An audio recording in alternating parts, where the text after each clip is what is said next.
Iran যুদ্ধ শীঘ্রই শেষ করতে ইচ্ছুক ট্রাম্প, খরচের বোঝা আরব দেশগুলোর উপর চাপানোর ফন্দি, টোপ গিলবেন কি আরব নেতারা? ইরানে হামলায় আকাশসীমার ঘাঁটির ব্যবহারে মানা ফ্রান্স আর ইতালির, যুদ্ধে বেকায়দায় পড়তে যাচ্ছে কি যুক্তরাষ্ট্র?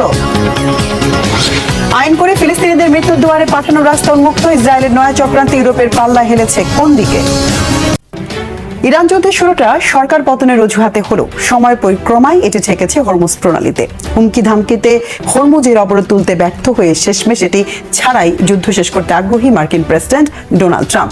সমঝোতার এই তোড়জোড়ের মধ্যে ইরানের সামরিক অবস্থানে 900 কেজি ওজনের বাংকার ব্লাস্টার ফেলেছে যুক্তরাষ্ট্র। হুট করে যুদ্ধে আপোষের আলোচনা কেন উস্কে দিলেন ট্রাম্প? এটি কি তেহরানের অনড় অবস্থানের কাছে নতি স্বীকারের বার্তা, নাকি সময় ক্ষেপণ করে ভয়ঙ্কর কোনো ষড়যন্ত্র বাস্তবায়নের কৌশল?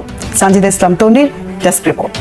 So thank you to the incredible members of Hormuz প্রণালী খুলে দিতে দফায় দফায় আলটিমেটাম দেয়া মার্কিন প্রেসিডেন্ট ডোনাল্ড ট্রাম্পের গলায় এবার ভিন্ন সুর। হরমুজ পুরোপুরি না খুললেও ইরানের সাথে এখন যুদ্ধ শেষ করতে চান। মার্কিন কর্মকর্তাদের বরাতে এমনটাই জানিয়েছে সংবাদ মাধ্যম ওয়াল স্ট্রিট জার্নাল। মধ্যপ্রাচ্যে নতুন করে সেনা মোতায়েন আর স্থলবাহিনী পাঠানোর প্রস্তুতির মধ্যে আচমকা কেন হরমুজ নিয়ে আপোষে ইচ্ছুক ট্রাম্প?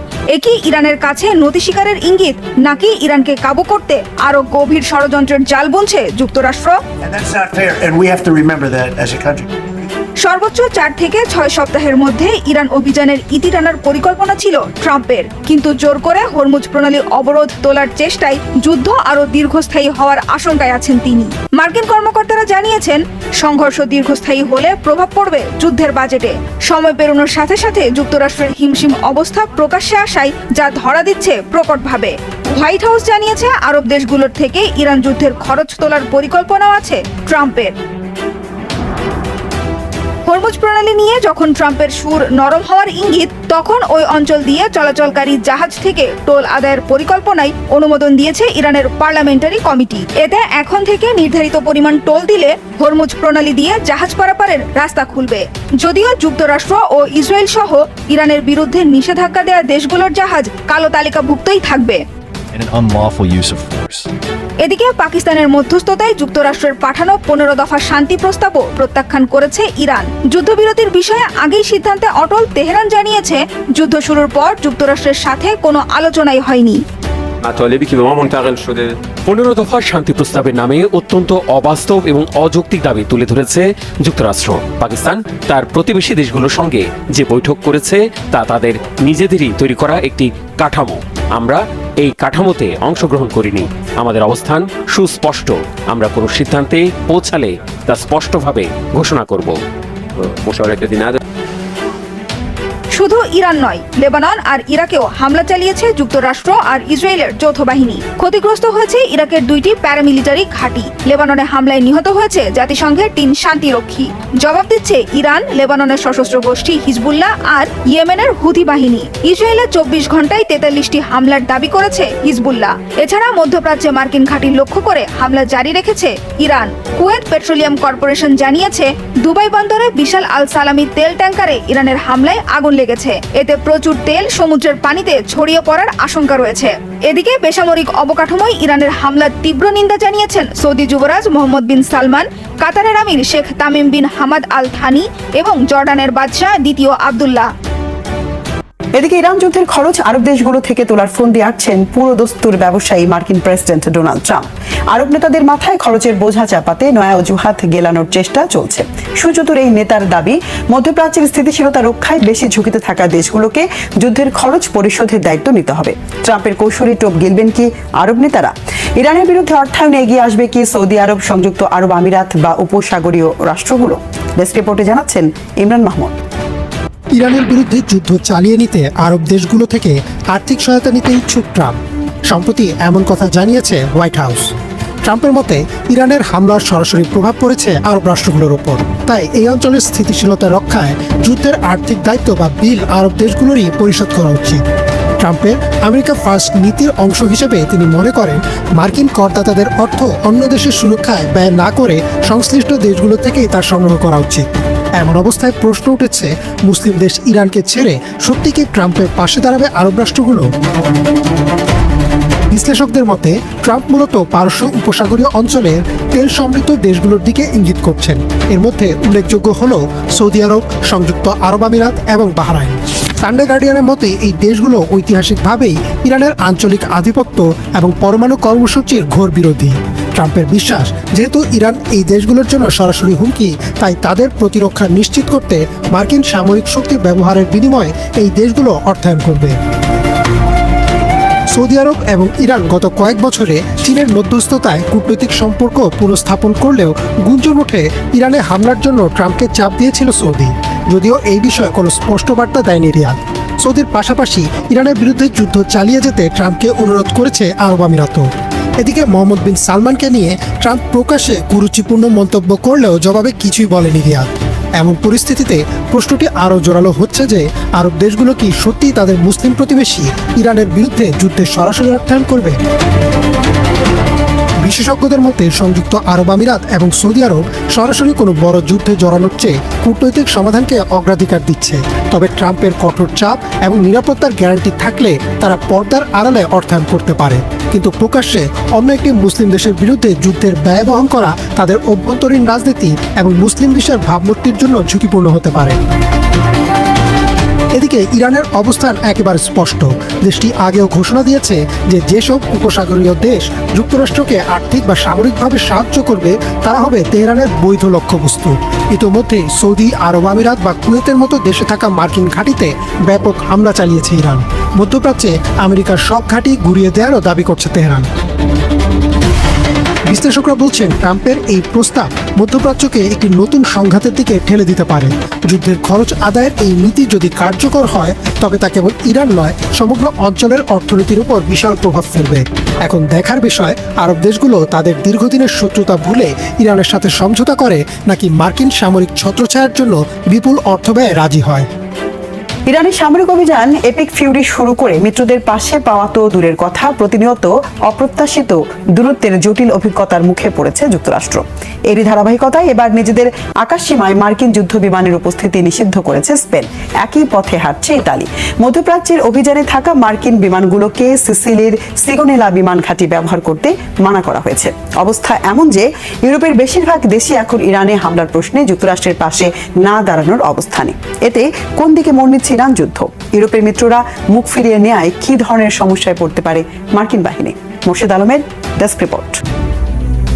যুক্তরাষ্ট্রের চোখ রাঙানি উপেক্ষা করে ইরানের জন্য এগিয়ে এলো ইউরোপের দেশ স্পেন। যুক্তরাষ্ট্রের যুদ্ধবিমান যাতে ইরানে হামলা চালাতে না পারে সেজন্য নিজেদের আকাশসীমা বন্ধ করে দিয়েছে দেশটি।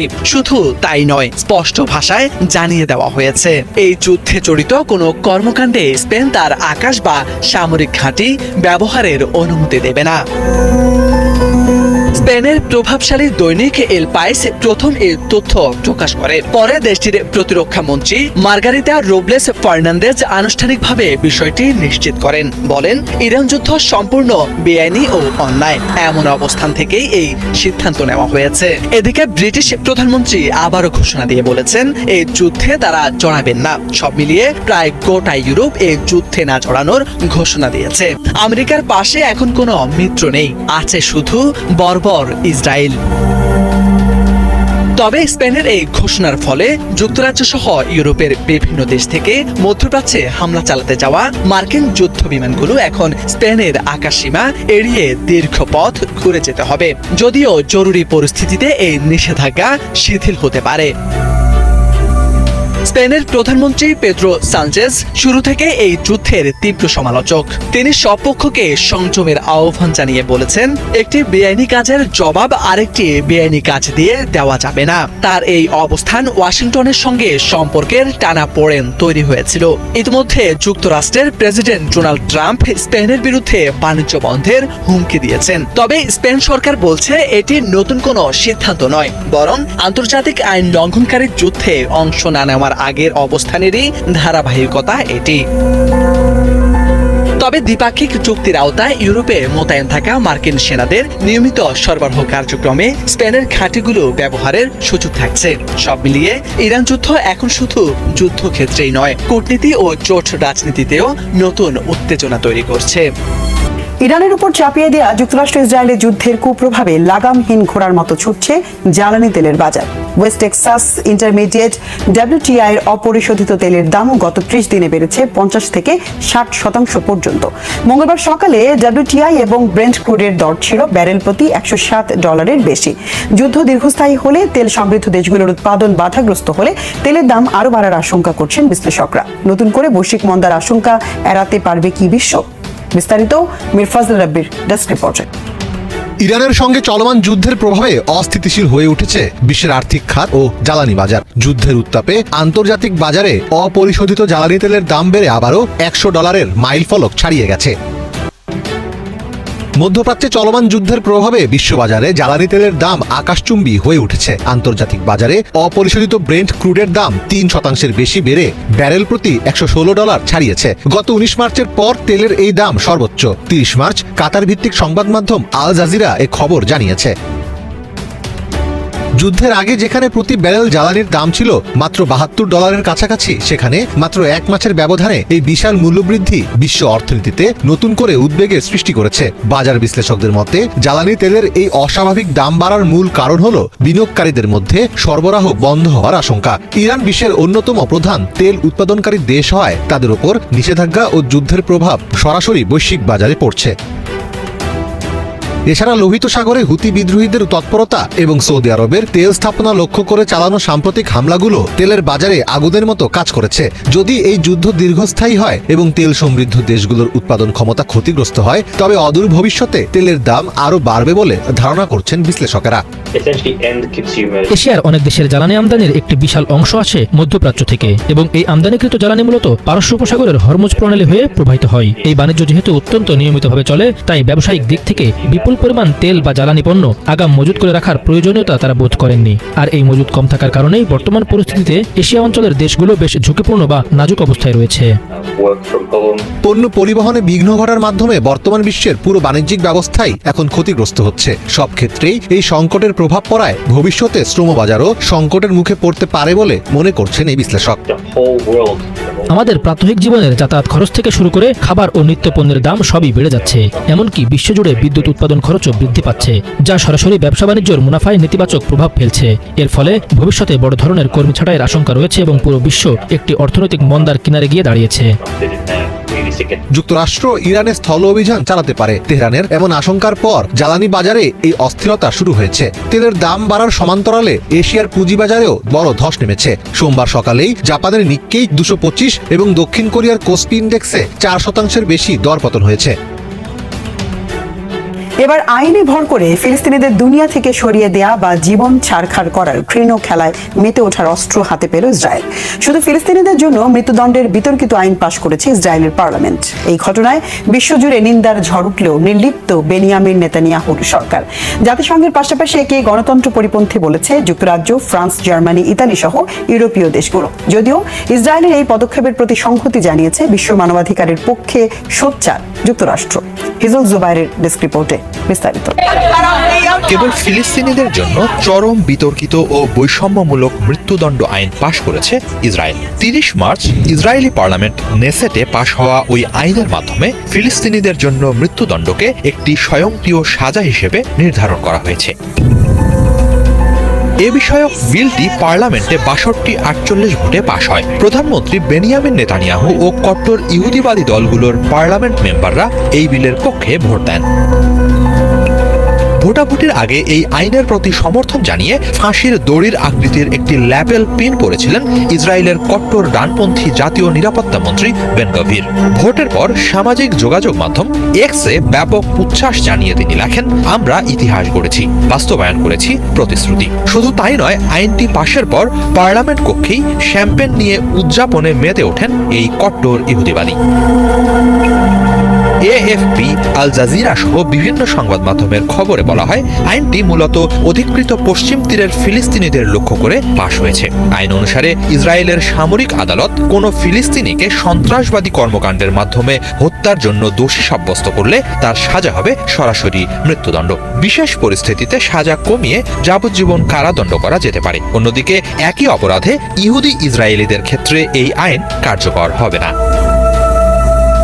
নতুন এই আইনে ফাঁসিকে মৃত্যুদণ্ড কার্যকরের পদ্ধতি হিসেবে নির্ধারণ করা হয়েছে। দণ্ডপ্রাপ্ত হওয়ার 90 দিনের মধ্যে সাজা কার্যকর করতে হবে। বিশেষ ক্ষেত্রে তা 180 দিন পর্যন্ত বাড়ানো যেতে পারে। মূলত 1954 সালে ইসরায়েল খুনের অপরাধে মৃত্যুদণ্ড বিলুপ্ত করেছিল। 1962 সালে হলোকস্টের অন্যতম পরিকল্পনাকারী অ্যাডলফ আইখম্যানের পর ইসরায়েলে আর কাউকে মৃত্যুদণ্ড দেয়া হয়নি, কিন্তু এবারে কেবল ফিলিস্তিনিদের লক্ষ্য করে এই আইন ফেরত আনা হলো। এই আইন পাশের ঘটনায় বিশ্বজুড়ে নিন্দার ঝড় উঠেছে।